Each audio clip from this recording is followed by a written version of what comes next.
We're very fortunate to have a wonderful speaker with us who I heard at another Republican club meeting. Her name is Carrie Sheffield. She came from Manhattan to be with us tonight and to speak about a very important issue. She'll discuss how the GOP can improve its messaging with millennials, minorities, and women. Carrie is the founder of Bold. It's a digital news network committed to bipartisan dialogue and innovation for people, businesses, and communities. And as she says, it's transforming our digitally native generation to build a more perfect union. She has a very extensive bio. She was a former Goldman Sachs analyst. She was a founding partner of Bain Capital. As a reporter, she covered Congress for the Hill newspaper, contributed on the financial economy with Forbes. She was with the Washington Times, served as a founding reporter at Politico. You could read more of her bio. It's very, very extensive.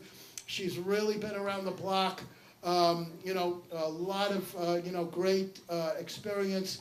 You could Google Bold Global and find out more about what this TV organization, this social media and TV and radio network is doing today. Bold Global. And let me present now, introduce to you Carrie Sheffield. Let's give her a wonderful Queens Village Republican Club welcome.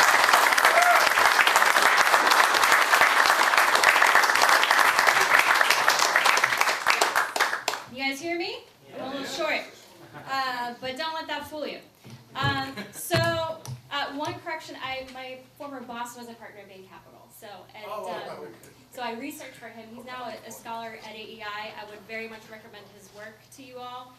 He's a specialist on issues of inequality and how the left is trying to distort what the difference between equality of opportunity and equality of outcomes. Equality of opportunities is something we all believe in here. We want to have access to equal opportunity, a level playing field, a system that's not rigged, but we don't believe in equal outcomes. That's what socialism is all about, and that's what kills the human spirit. So he's an expert on this issue of inequality. He uses wonderful data. His name is Edward Conard, and I would recommend him all to you. He's a scholar, like I said, at the American Enterprise Institute.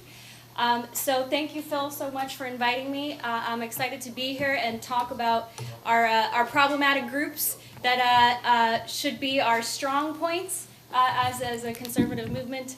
And now I'm proud to say I'm a Republican. I would have called myself, thanks. I always called myself an independent conservative until Kavanaugh.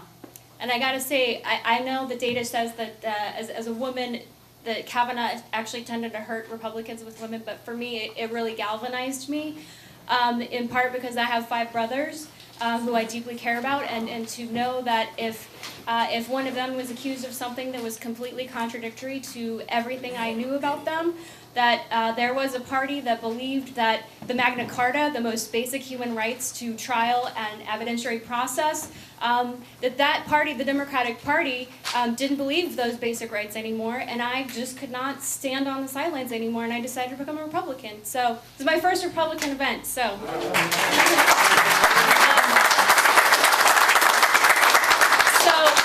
But as Phil mentioned, I want to talk on some of the key groups that we, as a Republican Party and as conservatives, just looking at the data, we need to do better with, and we can and we will do better with.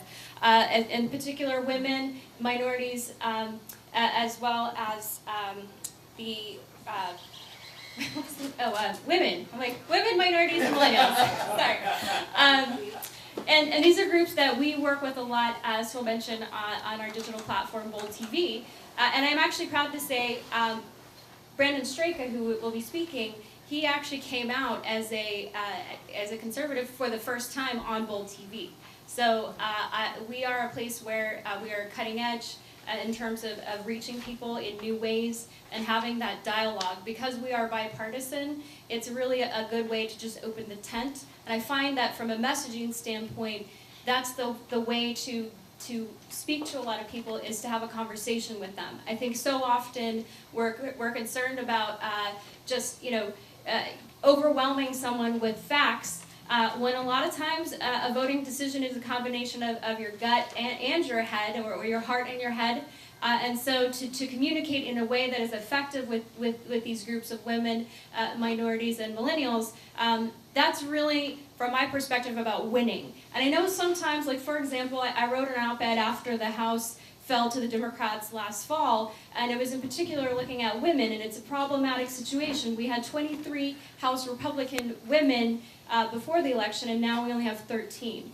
And that's a huge drop. That's a drop of, more than 50%, or around 50%. I mean, it's a huge drop. So we didn't have a nearly 50% drop in Republican men dropping, in the House. We had a drop, but we didn't have 50%.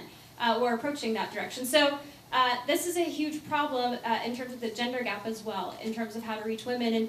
And I noticed when I published this op-ed for CNN, a lot of conservatives were attacking me because they said, "Oh, you're doing identity politics. You're trying to drive a wedge between men and women." I said, "No, this is about winning.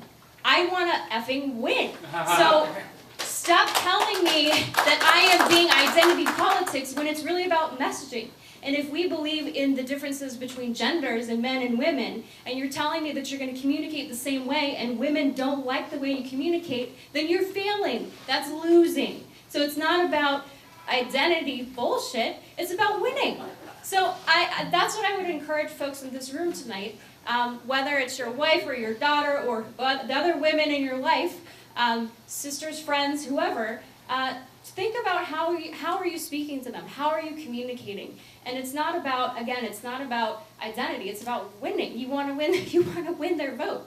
And it's the same with with the other groups that I mentioned of millennials and minorities.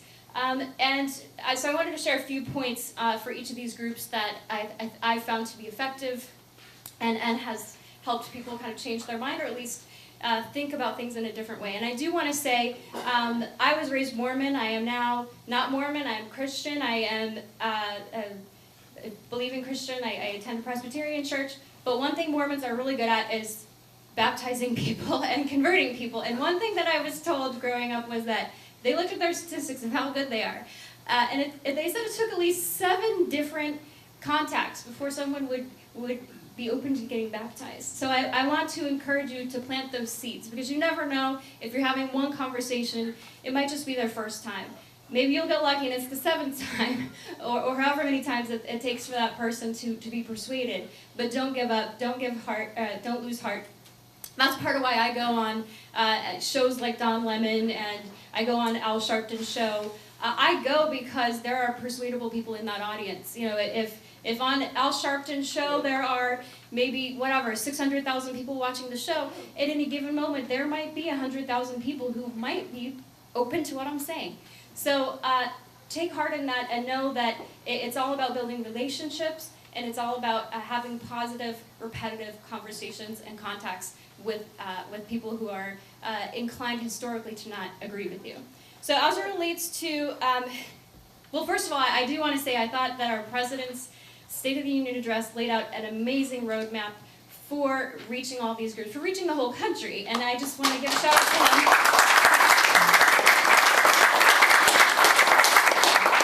him. And he turned all of the leftist bullshit on its head and just turned it on its, in every way. It's like, how could you not stand and applaud for what he's saying?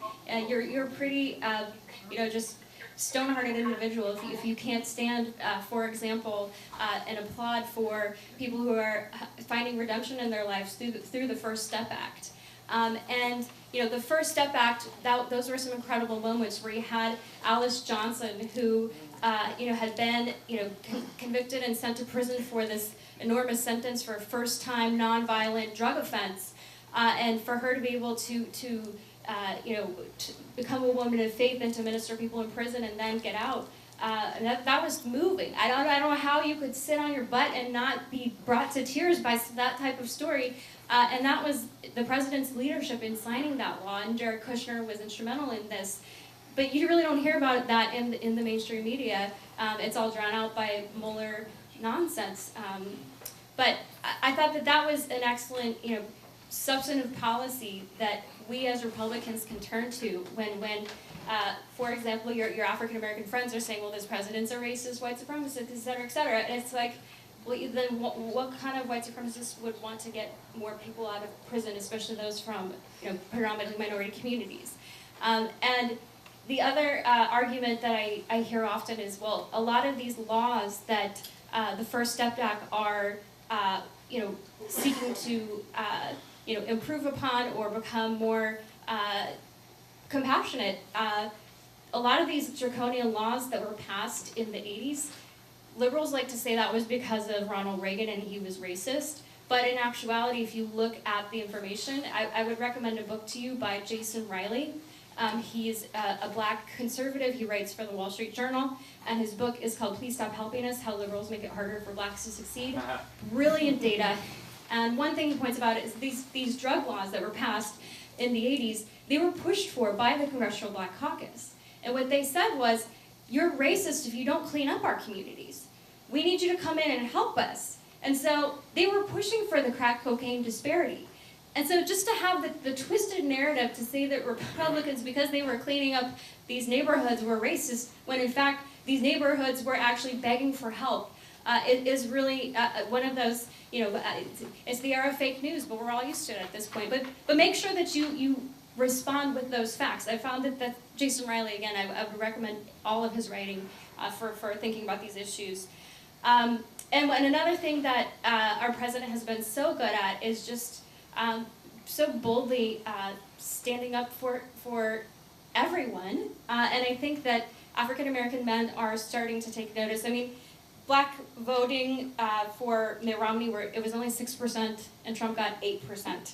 Among Latinos, Mitt Romney got 27%, and Donald Trump got 28%. So he was actually slightly better than Mitt Romney. But the way the media tells it, he was the Antichrist who all minorities hated. But again, look at the facts. He actually did better than Mitt Romney with minorities. So keep that in mind in your arguments. And if you look even now, his poll numbers are actually rising among both Latinos and African Americans, especially among black men. The Kanye effect, I believe, is very real. How many of you have friends or family or know someone who was influenced about what Kanye did? Anyone? I had lots of friends who, in fact, black men who even some of them came. A lot of things. So what are you specifying he did? Oh, Kanye or? Yeah. Kanye. Oh, he just came out in support of Trump and said he had dragon energy, and now that alone was revolutionary.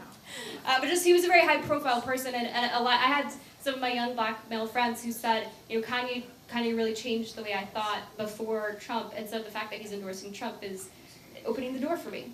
So I found that to be interesting. But in terms of specific things that Trump has done to help minority communities, the issue of immigration is a very real problem affecting, in particular, African Americans, because you have this, massive influx of low-skilled laborers, and they suppress the wages of American workers. And the U.S. Civil Rights Commission issued a report stating that it is predominantly, very often, black Americans who suffer because of illegal immigrants. And that's a very real problem. And finally, we have a president who's willing to stand up for the most vulnerable, for people who don't have a high school education. He's also, with charter schools and school choice. These are issues that are very important among black and Latino families. And so, again, these are things to talk about in your conversations. In terms of millennials, I want to talk about, well, first, I want to give one little nugget to Nancy Pelosi, and don't throw tomatoes at me, but you might not have heard breaking tonight, but she just banned Alexandria Ocasio-Cortez from a panel on climate change that the House is organizing. And this in spite of her Green New Deal that she's been endorsing. And I think that the Democratic Party is really undergoing a battle over its conscience. Will it be the party of socialism? And I will say also, I had seen Nancy Pelosi in a State of the Union or a town hall address that was aired on CNN, and a college student got up and said, well, the Democratic Party has moved so hard left on social issues, why not on economic issues too? And she said, look, kid, we're a capitalistic country. Again, I was shocked that it was Nancy Pelosi, but they gave me a little pause. But to see Democrats like Howard Schultz, who has been a lifelong Democrat, say he's going to run as an independent, and to watch the socialists squirm made me happy. But at the same time, it also terrified me to know how common and how normalized the socialist thinking has become among the Democratic Party, especially among millennials and among young people. In terms of, the majority of millennials say they have positive views about socialism, and that just is a failure of our educational system. Yes. They don't know about 100 million deaths at the hand of socialism. They don't know that fascism and the Nazi Party, that Nazi is short for National Socialist, that it is the takeover of private enterprise, and they don't know these basic historical facts. And so explaining that to millennials, I've found it helps awaken and understand, because a lot of them don't understand what socialism is. But one thing that I found very effective in talking with millennials, because a lot of them loved Bernie Sanders and what Bernie Sanders did in talking about how the system is rigged and how the system is rigged, and his answer is to rig the system even further. And the way we take that on its head is to say, we agree the system is rigged, but we want to unrig it for you. We want to make it easier for you. The majority of millennials want to open their own businesses. And so if you can say to your son or your daughter or the millennial in your life, hey, you're interested, it's a very entrepreneurial class. It's a very entrepreneurial generation. It created, millennials created some of the most innovative technology companies out there. And if we turn to socialism, this won't be possible. So explaining, they want to have their cake and eat it too, in terms of wanting, free healthcare for all, but also wanting to start your business and not understanding that math doesn't add up. In terms of the education, the miseducation around healthcare, it was really terrifying to see that there were 16 Democrats who signed on to, Senate Democrats who signed on to Bernie Sanders' Medicare for All plan. I mean, that's substantial. That's a third of all Democrats in the Senate. I mean, again, the normalization of socialized medicine is something that we need to educate millennials and all Americans on, to say the Bernie Sanders plan explicitly calls for the banning of private health care. So if you think that your healthcare is going to get any better under his system, go anywhere else around the world and you'll see that you will wait longer, your quality will go down, and your freedom will be lost. So these are the types of messages that I think have been missing. In terms of to reach women, women were in large part, especially in the suburbs, why Republicans lost the House. So it is key that we are able to reach women and to talk with them in a way that, again, is not about exploiting the gender, it's really about winning.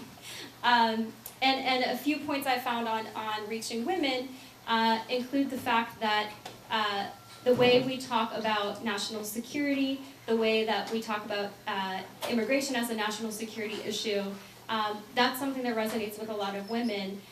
And again, when the president talked about how so many women are sexually assaulted in the journey to the border, and how our strong Customs and Borders officials are protecting women from human trafficking, it was just really astonishing to see how many female Democrats were sitting there, stone-faced. I mean, but these are the types of things, these substantive policy issues that I believe will help us win with women. And those were my thoughts. So.